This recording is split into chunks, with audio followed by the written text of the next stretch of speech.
Hola, vamos a continuar con el diálogo magistral sobre lavado de activos y financiamiento del terrorismo, pero esta vez con el tema del lavado de activos y la extinción de dominio.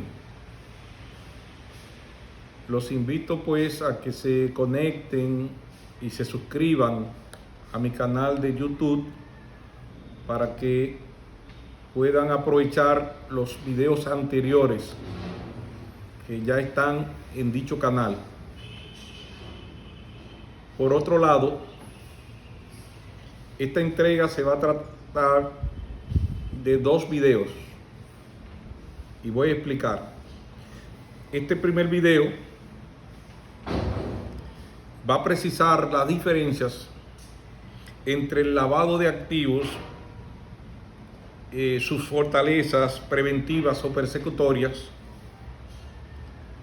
en el ámbito penal y procesal, pero a la vez los obstáculos o debilidades a corregir y saber cómo irrumpe en todo ese desarrollo, cómo nace esta nueva figura, este procedimiento especial llamado extinción de dominio o decomiso civil, como se le conoce en América Latina, y el decomiso sin condena, como se le llama en algunos países de Europa. En eso va a consistir este primer video en un momento. El segundo video que vamos a difundir más adelante tendrá que ver con la importancia social y comunitaria para que la gente participe, se movilice ante la inercia de los representantes del poder legislativo y se apruebe definitivamente el anteproyecto de ley que cursa en el Congreso Nacional. Y para que la gente comprenda que esta figura o esta herramienta para recuperar los patrimonios ilícitos, los activos robados, sustraídos al pueblo, y que ese mismo pueblo comprenda cómo todos esos recursos ilícitos que se recuperen van a beneficiarle a ellos en diferentes demandas y reclamos, en proyectos de construcción, por ejemplo, en el ámbito educativo, en el ámbito del deporte, en el renglón productivo, que es la parte importante y de alimentación del pueblo, en los campos. Por lo que no es un debate única y exclusivamente jurídico o académico, como hasta ahora se ha venido desarrollando. No, es más que eso. Es que se comprenda que se le va a quitar a los delincuentes financieros, a los corruptos, las fortunas ilícitas y devolverlas en obras para la gente y sus comunidades. De manera que no hay que tener miedo, ningún dominicano, de que esta figura del decomiso sin condena o la extinción de dominio se use, como están asustando algunos, con fines políticos, para quitarle las propiedades legales a la gente o lícitas, ya que la misma Constitución y la misma ley estipulan que esto no se puede hacer. o que no se permitirá. Y de igual forma, la misma ley y la ley modelo que existe, una ley modelo en América Latina, dice cómo se van a distribuir los bienes muebles o inmuebles o los activos en general, que deben ser con transparencia, con ética y para necesidades identificadas, focalizadas, de las cuales nadie podrá hacer mal uso, porque cometerían un delito o un crimen que también será sancionado por la vía penal o administrativa.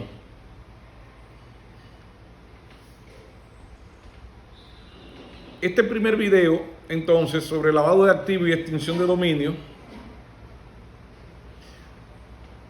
debemos decir, ya para iniciar,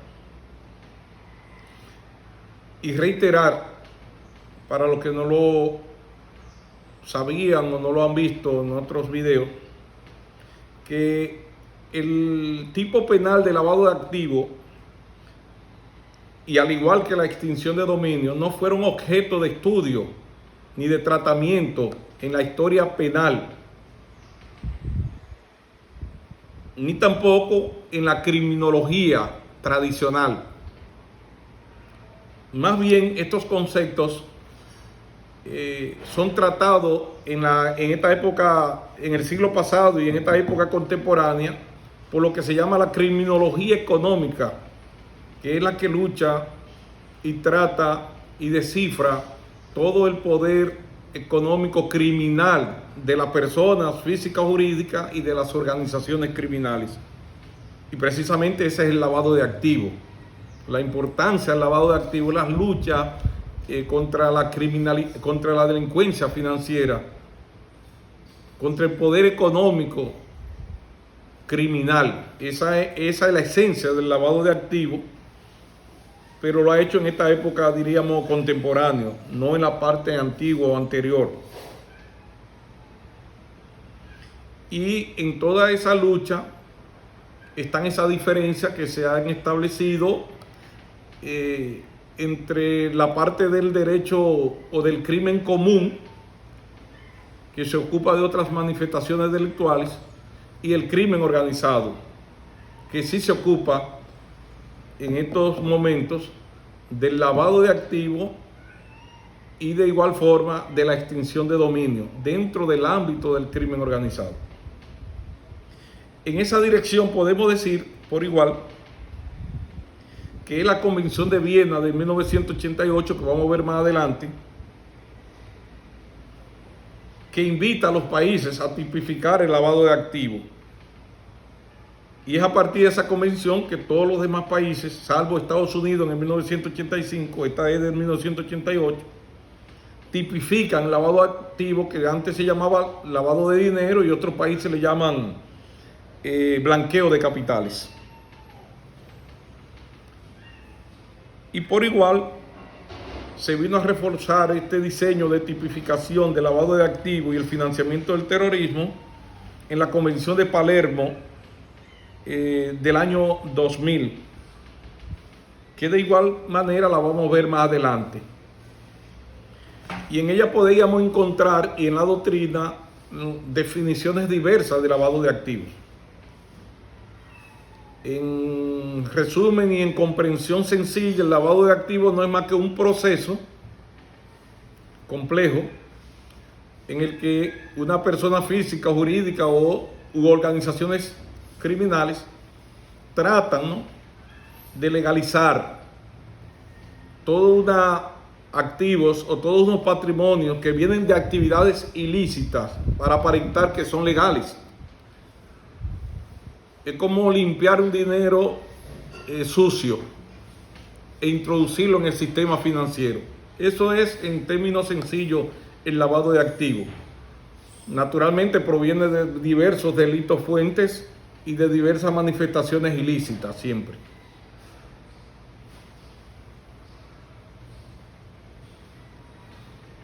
Ese proceso entonces complejo pasa en lo que se conoce en el ABC del lavado de activos por 3 etapas. la etapa de la colocación para borrar, tratar de borrar ese chorro de dinero, esa cantidad de dinero de la actividad ilícita, la estratificación, donde se hacen diversas transacciones y manifestaciones para confirmar o confortar o fortalecer esa transgresión, ¿no?, de entre lo ilícito a lo lícito.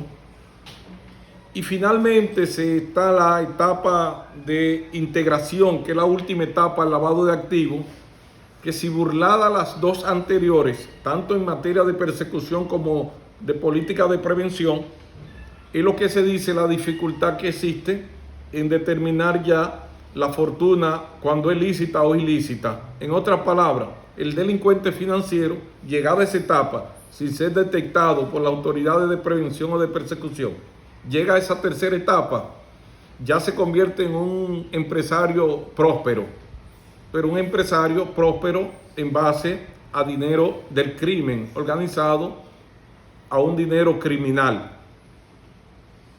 Y entonces ahí comienza la primera dificultad, diríamos, en la persecución del lavado de activos, en el que mucha gente ha llegado a esa situación y luego hasta compiten en el término de negocios y de áreas comerciales con verdaderos empresarios que han estado apegados en todas sus actividades de vida a la ética y a la transparencia.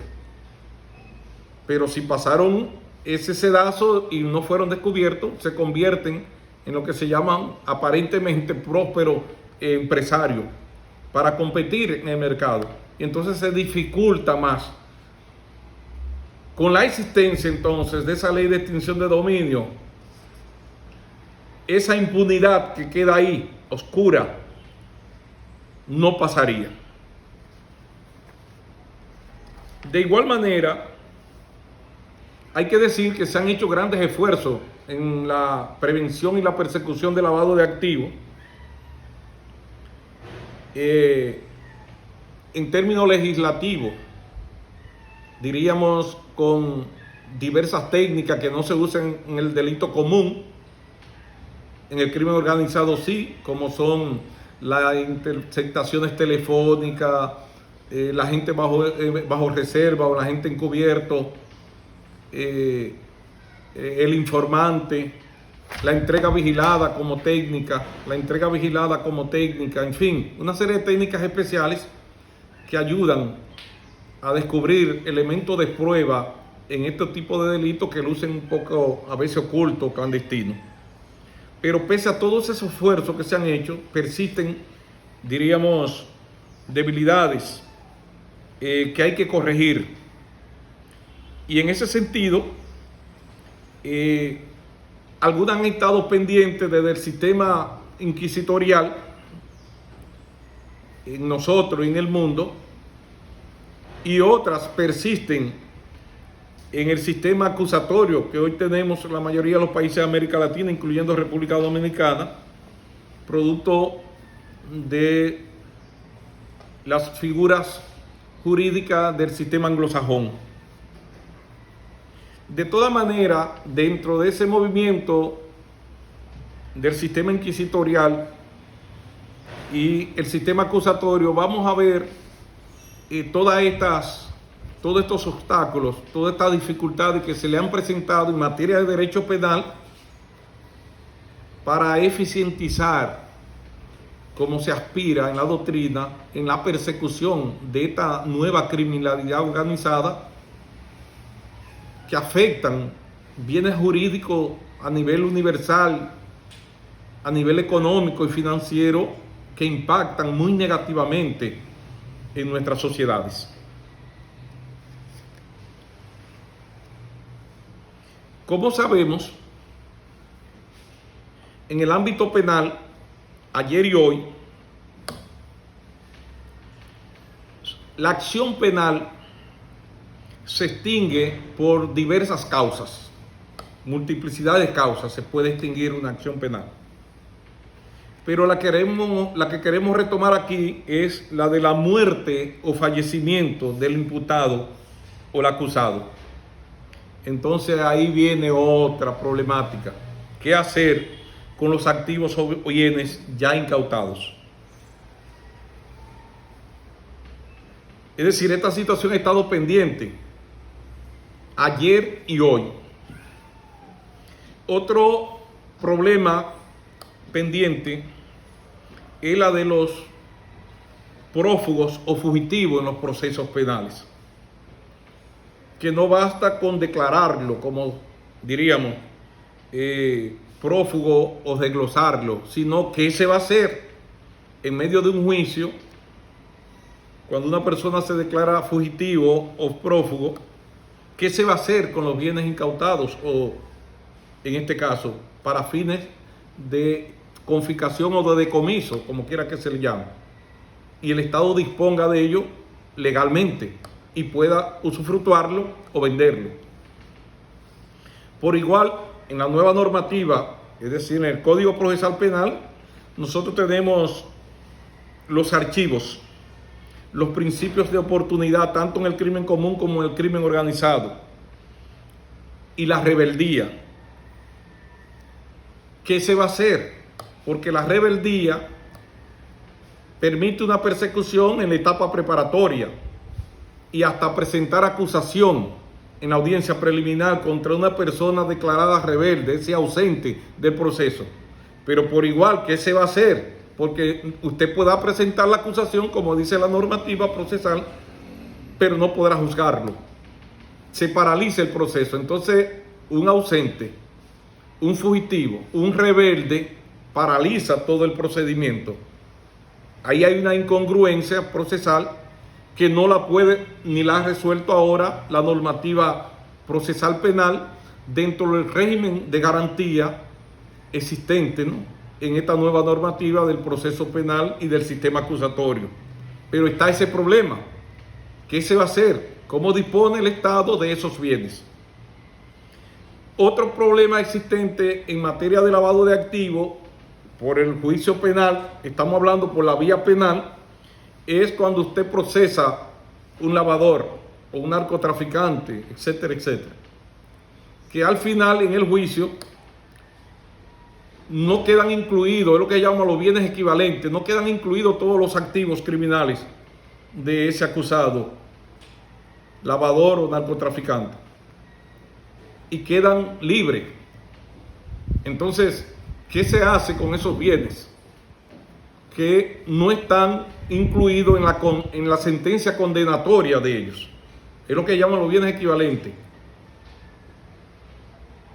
que muchas veces en otros países los jueces se pronuncian sobre eso, si salen a relucir en el juicio en ese momento, pero otras veces no salen a relucir, pero es vox populi que lo tienen, grande fortuna, como producto de esa actividad ilícita, cual que sea. ¿Qué se va a hacer con los bienes en esa dirección? Porque el proceso penal no lo resuelve. Y por igual los bienes o activos de los extraditados, que mucho se ha escuchado sobre esto, que no son procesados o decomisados o confiscados en el extranjero, y principalmente en los Estados Unidos, en el que hay procesos de negociación en base a informaciones y a penas de prisión, corta o larga, pero que no se incluye el problema de los bienes, y allá los extraditados se declaran pobres y aquí están ricos de activos o de bienes, muebles e inmuebles, producto del crimen organizado. Entonces, otra vez la interrogante de burla al sistema procesal penal. ¿Qué se va a hacer con los bienes incautados? O, en este caso, incautados. Naturalmente, todos esos factores se garantizan como producto del Estado social y democrático de derecho estipulado en nuestra vigente Constitución, más las garantías procesales que trajo el sistema acusatorio.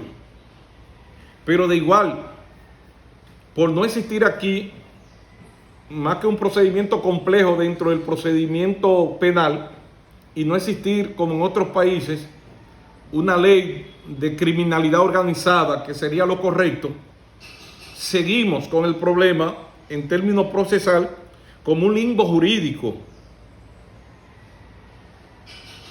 para solucionar este problema de los activos incautados o secuestrados, entre otras medidas cautelares. De igual forma, y sin añorar eso, los que tienen un tiempo como abogados y litigaron en el sistema inquisitorial y en este sistema acusatorio, recordarán el viejo Código de Procedimiento Criminal francés del año 1884, que aunque tenía una solución sin garantías, ciego, a esas problemáticas, pero lo resolvía. Ustedes recordarán la famosa figura del contumaz y su juicio de contumacia, que se celebraba en ausencia de este. Claro está, no había oralidad, no había contradicción en esos juicios, pero el fugitivo, el rebelde, el contumaz, bueno, si quería podía ocultarse la vida entera, pero no había una impunidad del mismo proceso, independientemente de que no estaban acompañadas de las garantías que hoy tenemos en el sistema acusatorio. Esta figura del contumaz y del juicio de contumacia que estaba en el Código de Procedimiento Criminal francés, adaptado en la República Dominicana, la doctrina dice que se originó en Roma y su procedimiento tenía raíces en el derecho civil, de manera que no nos sorprendan la incursión del ámbito civil en materia penal como supletorio de muchas actuaciones en la esencia del proceso penal.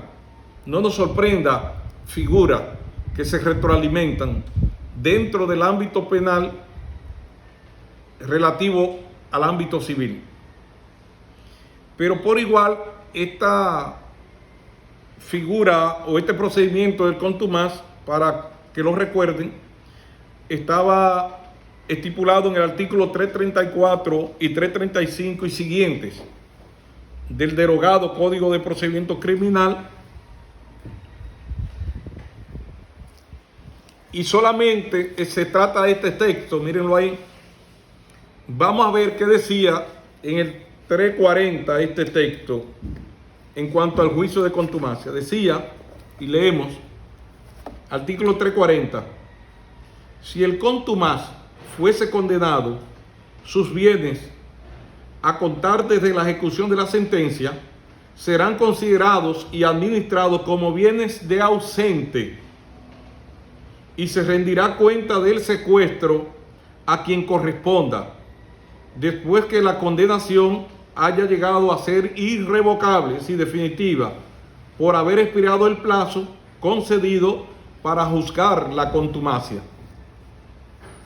No es que estamos añorando el procedimiento criminal, el Código de Procedimiento Criminal francés, pero sí establecía ese código, ese viejo código, una solución para evitar que los fugitivos, los rebeldes, los delincuentes fugados no se burlaran de las autoridades. A eso podríamos agregar por igual el artículo 185 de ese mismo Código Procedimiento Criminal Dominicano, derogado ya, que permitía el juzgamiento en defecto del inculpado. Es decir, ese juzgamiento en defecto era por falta de comparecer o por falta de concluir. Figuras estas todavía que se usan en el ámbito civil entre demandados y demandantes. Es decir, el procedimiento en defecto por falta de concluir o por falta de comparecer. Pero siempre había una salida, lo que no lo ofrece la actual normativa moderna. Y hay que buscar soluciones. Y por eso vamos a ver ahorita por qué irrumpe, por qué nace la figura de la extinción de dominio en medio de toda esta normativa penal y procesal. Por otro lado, es necesario, por igual, aclarar los términos que se confunden ayer y hoy, y entre la propia comunidad jurídica. Imagínense entonces en el público sencillo y llano. Me refiero a los términos que se confunden de incautación, de secuestro, de confiscación, de decomiso o comiso, de extinción de dominio o confiscación civil de bienes ilícitos y la expropiación. Estos términos son términos técnicos, jurídicos, pero se confunden. Y sería bueno que la comunidad, que el público sencillo vaya comprendiéndolo y se vaya interesando, porque esta figura de la extinción de dominio debe ser y es beneficiosa para la comunidad. Y ellos tendrán que incursionar tarde o temprano para que dispongan o reclamen de todos estos beneficios de recuperación de todos esos activos en manos de delincuentes financieros. La incautación sabemos que es una medida cautelar provisional hasta que se dé la definitiva, que es la confiscación, que hoy ha sido derogado el término por el decomiso en nuestra legislación, pero se usaba anteriormente la confiscación y muchos países lo tienen. Y tenemos entonces la extinción y la expropiación, que son dos cosas diferentes. Para esencialmente llamarle la atención sobre esto, podemos decir que en este libro, el decomiso, incautación y secuestro, se aclara muy bien todo lo relativo a esos conceptos y de qué manera estos conceptos en el derecho penal juegan una función accesoria. En otras palabras, para usted poder decomisar o confiscar un bien de una persona en materia penal, tiene que tener un proceso y de igual forma esperar que sea condenado o absuelto, o sea, descargado. Si es condenado, entonces de manera principal es condenado, entonces de manera accesoria entrarían las multas o el decomiso de sus bienes o de los cuerpos del delito en que se le haya encontrado. Pero este libro de Tomás Aladino Galvis Villegas, Decomiso, Incautación y Secuestro, precisa bien esos términos. Y de igual forma, en este otro libro, La recuperación de activos robados, guía de buenas prácticas para el decomiso de activos sin condena, también precisan esos términos. Y en nuestro caso solamente queremos llamar la atención de diferenciar lo que es la extinción y lo que es la expropiación. Y sobre ese particular nos ayuda por igual este libro de la UNODC, la Oficina de las Naciones Unidas contra la Droga y el Delito, que dice la extinción del derecho de dominio en Colombia, especial referencia al nuevo código, donde ellos en su página, diríamos 18 y siguiente, establecen con claridad la diferencia en estas figuras de extinción de dominio y expropiación y confiscación, y que vamos a dejar como tarea que ustedes la exploren, pero que se podría decir en síntesis después, y lo vamos a decir con esta obra y un gran esfuerzo de la magistrada Katia Miguelina Jiménez Martínez, juez de la Suprema, juez de primera instancia y fue juez del Tribunal Constitucional. Este libro, que no existía aquí, La buena administración como base de la potestad expropiatoria del Estado estatal, que está comentada por el presidente del Tribunal Constitucional, está comentada, y de igual forma está prologada, tiene el prólogo. La presentación la tiene Milton Rey Guevara, presidente del Tribunal Constitucional, y el prólogo lo escribe el gran amigo Olivo Rodríguez Huerta, profesor de Derecho Administrativo. Es una obra magistral y explica naturalmente la naturaleza y la característica de lo que es la expropiación. En estos términos, ella dice lo siguiente: la potestad expropiatoria estatal conlleva en la República Dominicana un procedimiento en el que intervienen los poderes ejecutivo y judicial, ya que al primero le corresponde la declaratoria de utilidad pública o interés social, y que lo tenemos en la actual Constitución y en todas las constituciones siempre ha estado eso, la expropiación. Y al segundo, decretar la expropiación o privación forzosa del derecho de propiedad del bien objeto de la referida declaración, si el particular afectado no llega a un acuerdo amigable con el Estado. Ese aspecto ella lo precisa muy bien en ese libro y lo invito a que lo consulten. De manera que podríamos decir, en resumen, que la extinción de dominio es un procedimiento especial, una acción constitucional que es in rem contra la cosa, no es contra la persona. Eso lo diferencia del derecho penal. Es real, es jurisdiccional, es pública, es independiente, es autónoma. Autónoma es lo mismo, que es una acción contra la cosa, contra el bien. No es una acción contra la persona, como en el derecho penal. Como les dije anteriormente, por eso el decomiso juega un papel accesorio, como la multa en el derecho penal, porque lo principal es la condena. Usted no puede decomisar si no hay condena del imputado o del acusado para poder decomisar. Pero en materia de extinción de dominio, la expresión de que lo accesorio sigue a lo principal, como también en materia civil, se retiene aquí por la inclinación de la materia civil en la extinción de dominio, pero no al romper con el ámbito penal. La extinción de dominio en este caso juega su papel principal, es decir, que no es accesoria en este caso al proceso penal. Por eso la autonomía de la extinción de dominio, es decir, no está atento al proceso penal, porque ella persigue los bienes, diríamos las cosas, solamente, no a la persona. Esa es la diferenciación de la extinción de dominio. Y agregamos más con la expropiación, y Katia lo dice muy bien, hay un pago obligatorio del Estado, sea pequeño o grande. Tiene que haber un pago en la expropiación, bajo un avalúo o lo que sea. Pero en el caso de la extinción de dominio, como ustedes lo verán en el texto, es una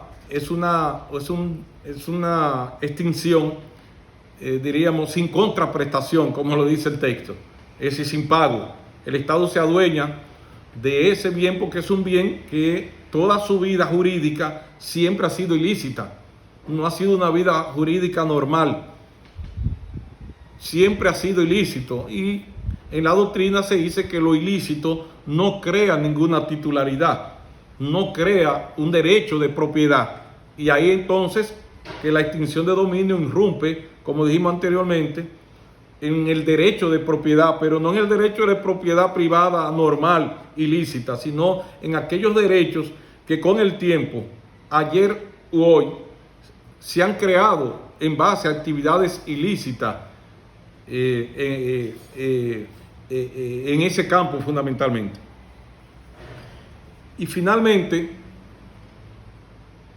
debemos decir que los fundamentos jurídicos de cómo nace y cómo se concretiza la extinción de dominio, solamente hay que buscarla en la Convención de las Naciones Unidas contra el tráfico ilícito de estupefacientes y sustancias psicotrópicas, que se le llama la Convención de Viena de 1988, en su artículo 5, numerales del 1 al 9, que trata la figura del decomiso, y por igual lo refuerza en el diseño de persecución la Convención de las Naciones Unidas contra la delincuencia organizada transnacional, llamada la Convención de Palermo, Italia, del año 2000, que en el artículo 12 tiene numerales 1 al 9, también todo lo relativo al decomiso y a la incautación. Lo invito entonces a que exploren esos textos que son los fundamentos, ¿no?, del decomiso y para poder crear la figura de la extinción de dominio.